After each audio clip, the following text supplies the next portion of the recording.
welcome to our 24th Rising Tide Ocean podcast. This is David Helvarg and my co-host, Vicki Nichols Goldstein. Hello there. And today we're with our friend, one of our favorite people, Wendy Benchley. Wendy is a global spokesperson for the protections of sharks and sea life in general. She's a 50-year diver veteran, member of the Women's Diving Hall of Fame. You've been honored with many awards. You're a board member of Wild Aid and our Blue Frontier campaign, of which we're all board members. And you're a trustee of the Environmental Defense Fund Advisory Board. And some years ago, you and I co-founded the Peter Benchley Ocean Awards, which is in honor of your late husband, Peter Benchley, the author of Jaws. The awards were really for his contribution to marine conservation. And that went on to become kind of the Oscars of the ocean. But before we get into all of that, let's start with some of your background. I know you were co-founder of the New Jersey Environmental Coalition, a longtime Princeton councilwoman, Princeton, New Jersey. So I guess you were the town and the old town and gown college town conflicts. But does that mean you started as a Jersey girl, or where did you first spend your childhood each day? Oh, yes. Oh, Jersey girl, born and bred. I was born in Montclair, New Jersey, and then lived in Princeton, New Jersey with Peter for, 35 years. So I was always Jersey bound. And actually I got involved in environmental issues by fighting the incinerator. They were going to put an incinerator up in right near Trenton. And it just was so infuriating that they would do it right there, dumping toxic chemicals through the air on everybody. And I fought for 8 years and made no progress at all. So I decided to run for office. So I ran for Mercer County freeholder, and as an independent. I didn't win, but the Democrats accepted me back into the fold, and I ran as a Dem and then got elected. And then went from the freeholder board to be a Princeton Borough Councilwoman for, I was in for 10 years. It was fascinating. I just loved it. Best job I've ever had. We did a downtown development that was really a smart downtown development with a square and the library and businesses and restaurants around it. And we also did a lot with LEED. Buildings with the LEED standards for buildings. So it was a great job. But our family had a place on the Connecticut shore in Stonington, Connecticut. So that's where I went every summer and sailed and swam. And then Peter's parents had a house on Nantucket. And that's where I learned to surf. I was never very good at it, but I did try. And so when we really got involved in the ocean, it was part of my soul. But honestly, once I began to be a diver, that was when, once you can experience what lives under the water and the beauty and the fascination, I think that's when your heartstrings are really captured forever. And then you and Peter were up started diving in Massachusetts. And of course, he grew up with sharks up there. And eventually, if we want to get to Jaws, he was already a successful writer when he wrote Jaws. Well, he actually had been writing for Newsweek magazine, and then was a speechwriter, a minor speechwriter for President Johnson. And then when Johnson didn't run again for office, Peter was out of a job and decided to try freelance, which is a big leap. As you know, David, being a freelance writer is a really tough road. But he was doing articles for just magazines, and we were living in Pennington, not much money.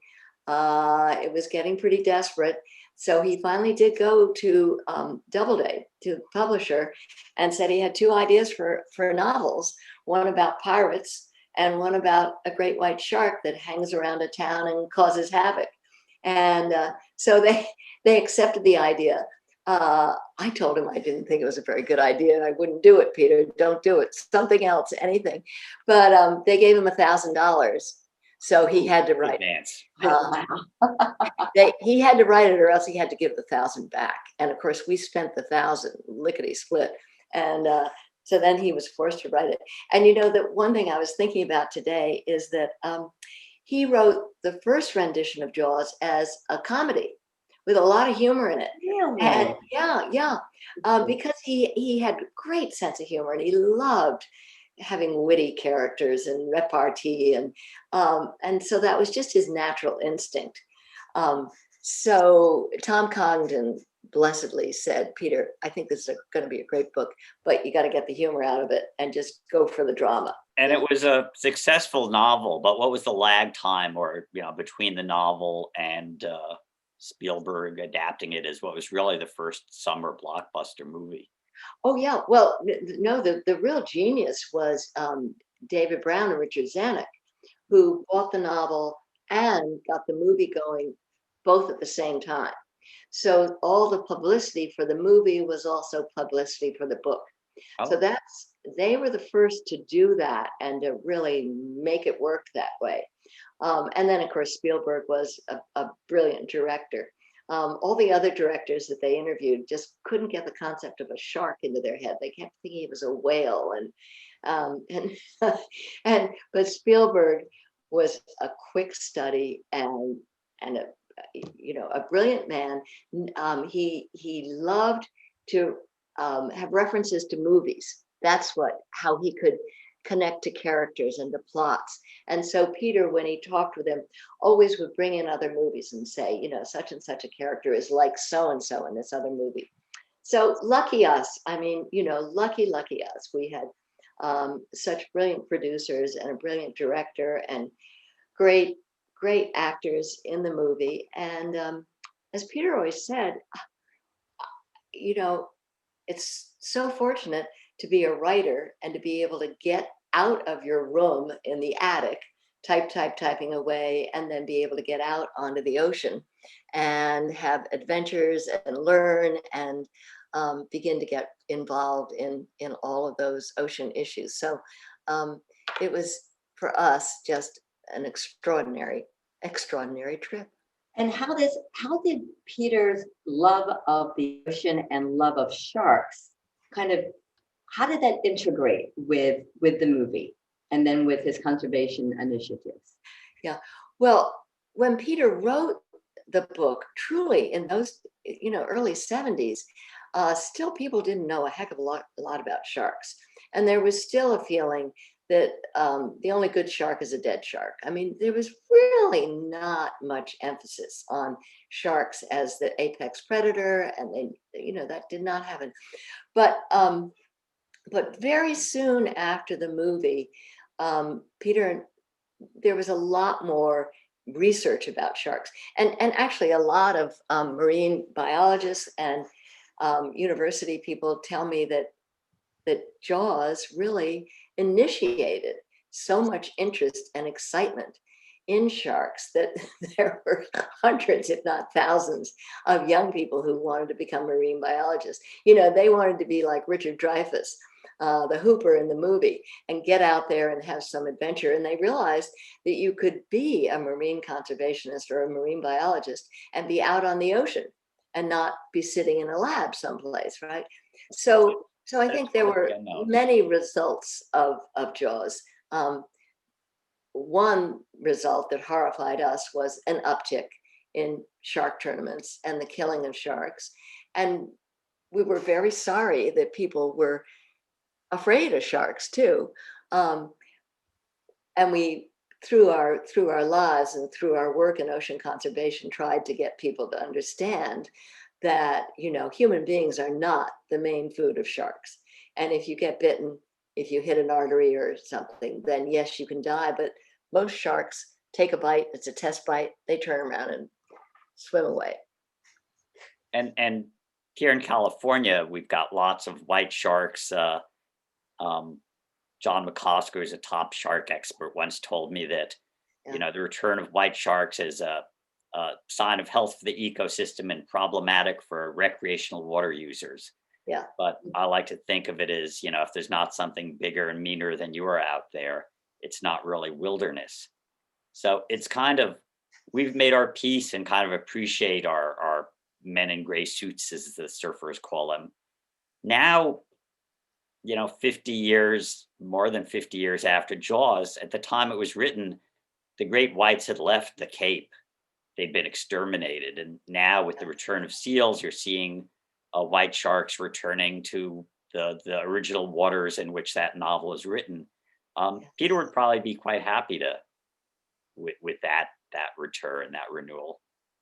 Well, I think it would be pretty fascinating to him, and actually, I find it so interesting that the when the white sharks began to come back to the Cape and to the Northeast, because there were seals and there was food for them, the White Shark Conservancy started, and people this was a new NGO group that started in Chatham on the Cape, and so people, instead of going into a panic, um, realized that sharks are part of the ecosystem of the ocean, that we don't own the ocean, and they had a much more reasonable response to the sharks coming back. And now they do have, of course, they have boats going out to sea to view the sharks.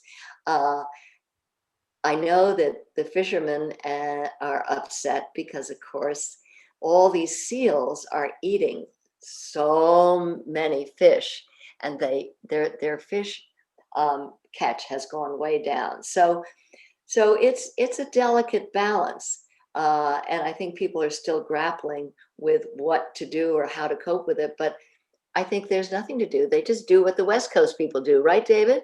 Yeah, the commercial The fishermen sharks are there. commercial Yeah, fishermen in California were the first to support the White Shark Protection Act.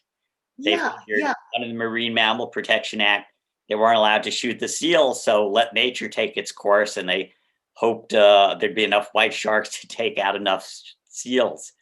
But yeah.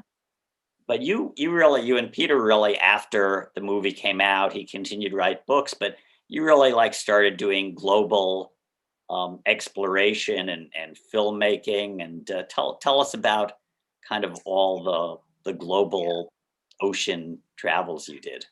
Yes. Oh, we were just so lucky.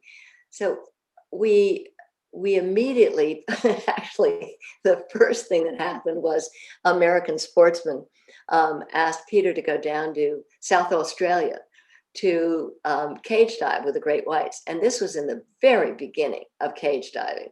And Rodney Fox had created a cage, so who could resist an offer like that? So off we went to South Australia. And I'll tell my quick little story because Peter, Peter, we got down there. There was a half a horse hanging off the stern of the boat because that was what they used for bait. And I was a woman in the 70s in Australia. So they banished me to the upper deck because women were not welcome on boats. Peter got into the cage. A beautiful female, big female, came up to take a bite of the horse, got a line caught in between her teeth. She didn't break the line, it just got caught. So of course she was caught, and she started to flap around and back and forth.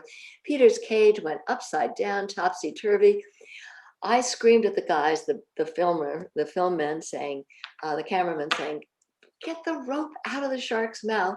Uh, and they of course were so involved in their being behind the camera that they didn't do anything. So I came down from the upper deck, elbowed my way through them, came right up. When the shark came up again, I grabbed the rope, tugged it as hard as I could. Out it came. The shark was peaceful, everything fine. Peter stayed down with the shark for another half an hour, and he came up and said, what was all that commotion to begin with? And they all had to say it was his wife, Wendy, who had saved the day. So I was The the gal came into the rescue. I love yeah, that. so that was really our first adventure, and it was so powerful to see this gorgeous fish. Peter was hooked and I was hooked. And then the National Geographic proposed a few expeditions to do more research with David Duboulet and with other scientists and photographers. And oh gosh, we had, I don't know, Peter, I had many, many, many trips. I went on 2 or 3 of them. And we, of course, very quickly learned that there was a lot of devastation going on in the ocean. We saw finned sharks. We saw plastic. We saw pollution. We learned more and more. And so Peter really dedicated himself to doing whatever he could for ocean conservation. I was on the board of Environmental Defense Fund for 18 years, and Peter did a lot of speeches for them. It was fun. I would go with him because he was not a real policy guy, and I was sort of the policy wonk. So if he gets stumped on something, he'd turn to me in the audience, and I would try to give some uplifting message about the progress we were making, right? As environmentalists, you know, we always have to be talking about the progress, and we have made progress. You've been doing a lot of conservation, and what do you think some of the kind of the big achievements that you and Peter have made, other than obviously, you know, movies and education, but as far as like getting people to understand sharks and really going back to those heartstrings, that they are not these monsters, but they are a really important part of the ecosystem? Yeah. Well, I think, you know, as you know, it's just incremental steps, and every interview you hope helps. Every movie you do, you hope helps. I think you hope that every incremental step you do, whether it's a movie or an article, a magazine article. He did many movies with Greg Stone and the New England Aquarium. He did, these were great. I'm just remembering these. He did hundreds of 20 and 30-second spots for radio programs. Hello, I'm Peter Benchley. A person would be more at risk from being killed by bee stings or even struck by lightning than killed by a shark. Most sharks are actually shy creatures that pose no threat to human beings. I've been with Wild Aid now for about 10 years. And actually, Peter and I went with Wild Aid to Asia to try to help on their shark finning campaign, their anti-shark finning campaign.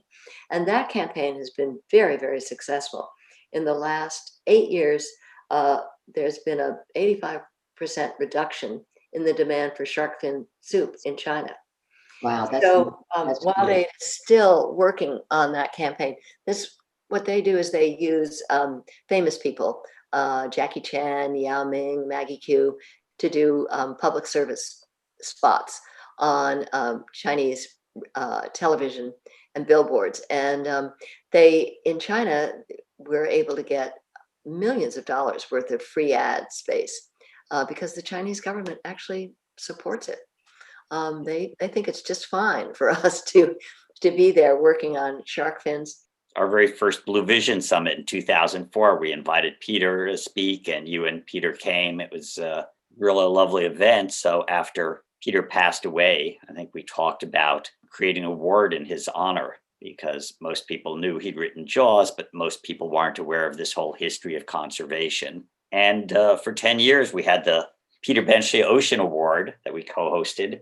And here's the award manta that was designed by the artist Weiland. Mm-hmm. And it really, for 10 years, it kind of became the Oscars of the oceans, where we were able to bring everyone from grassroots activists and youth to scientists, media figures, and heads of state together to, as I say, kind of honor those who are providing solutions at scale. Yes. And I'm so grateful, David, that you started that. Really, it was just a wonderful, wonderful event, I thought, for the ocean community. And when we finally retired it, it was a sad day, but I think, you know, those 10 years were superb. And gosh, wasn't it exciting, you know, when you would get all the applications and nominations and you would read through all these hundreds of people around the world that are doing so many progressive, wonderful actions for the ocean. And I think it showed everybody how much progress we are making and have made. So thank you. I'm glad you started it, and I'm glad we carry it on together. I Yeah. think those networks are, were really strong and continue because you want to connect all levels of society who care about the ocean. And I think that's what we've learned is that the ocean really can unify people, and it can be an issue that crosses traditional barriers of race and class and even political party. Yes, absolutely. Absolutely. Yeah. And it was really wonderful that the Benchley Awards were teamed up with the lobbying events on the Hill. So Yes. when, I attended, I think all 10 of them, and we would always team up with, different communities. We learned about the issues. We contacted our legislative leaders. We had delegations from all over the country, and then we celebrated at the Benchley Awards. So it really was a wonderful experience across the board where you could bring people in at all different levels and then celebrate in the end. And I believe that those networks that were formed early on and during those 10 years with the Benchley Awards are still going strong. And we all know now that we can, if we start protecting the mangrove, that will help with carbon sequestration.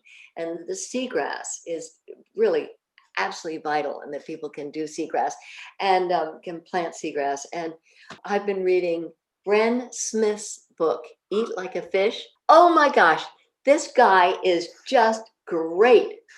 And he's right up in the Thimble Islands near Stonington. So I'm going to go visit him this summer. And but For those who haven't read it, what's it to say? For those who haven't read it, Bren Smith was a rough and tumble fisherman for most of his life out on the ocean, just and on big factory ships, and just loved it, but eventually realized, what, this is just not working. We're catching less and less fish, and the ocean is in trouble. So he is now an ocean farmer, and he farms seaweed, mussels, oysters, clams on a 20-acre plot. He has an NGO group that is helping other people farm the ocean. He has a whole group of people who support him in Connecticut, and he has chefs on board that are creating more and more recipes. And as he said, seaweed is the new green. No, seaweed is the new kale. That's what he says. There's so much blue economy that could make a difference. And I think, in a strange way, and part of that is also setting aside 30% of the land and the ocean. The U.S. is close to that because, and you can talk to it as a former politician who still numbers politicians among your friends, but, like one of the world's great maritime marine parks, Papahanaumokuakea in Hawaii. It was established by Republican President George W. Bush and expanded by a Democratic President Barack Obama. And, it has value that.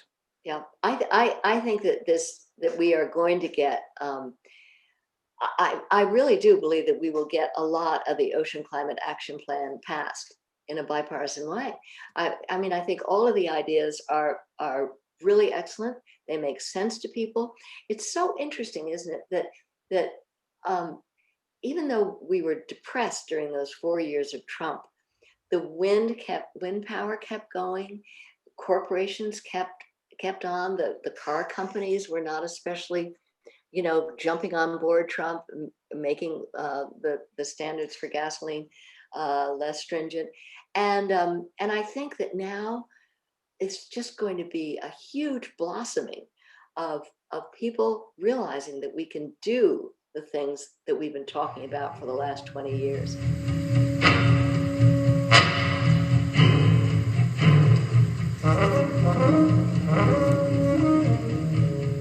Very often I introduce the movie Jaws to hundreds of people who are families. They're all families, and they are all there to get the thrill they get out of watching Jaws, but also because they're so excited about sharks and they want to learn more about the ocean, and they're so knowledgeable. I mean, I'm almost embarrassed sometimes to talk to these kids because they know much more than me. They know the names of sharks, and so it's really. I think Peter would be thrilled to be here now and to see all of the fascination with sharks and the education and the excitement and all the fans of sharks and keeping sharks in the ocean. So that's one very nice thing to think about with Jaws. Even though it was a scary movie to begin with, I think now it's like Alice in Wonderland or something. People are just excited about what it represents and how exciting the ocean is. We just want to thank you so much for all of your positive energy over the years. Every time I see you, you have a beautiful smile on your face, and you really are a shining example of how we can all work together and protect something that we love. So I just want to just thank you for all of your work, your lifetime of working. Thank you very much. I love working with you, and I love working with David, and onward, as we say. Rising Tide is a production of Blue Frontier with host David Helberg and support from Natasha Benjamin, Ellie Curlow, and myself, Vicki Nichols Goldstein. Rising Tide's editing services and additional technical support are provided by Studio Kate May of San Diego, California. The theme song is written and performed by Ethan Kenbarg. You can find Rising Tide, the Ocean Podcast, at www.bluefront.org or download it anytime from Apple, Google, or Spotify. Off in the salty ocean, off where the waves roll free. The sparkling water rises, then crashes to the sea. Out amongst the breakers, you'll have no need to fear. It's true, it's the Blue Frontier.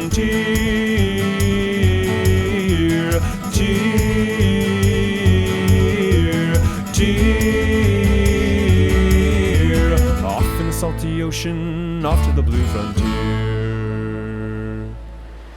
Sparky, come here, buddy. Sparky! There you are, good boy, Sparky.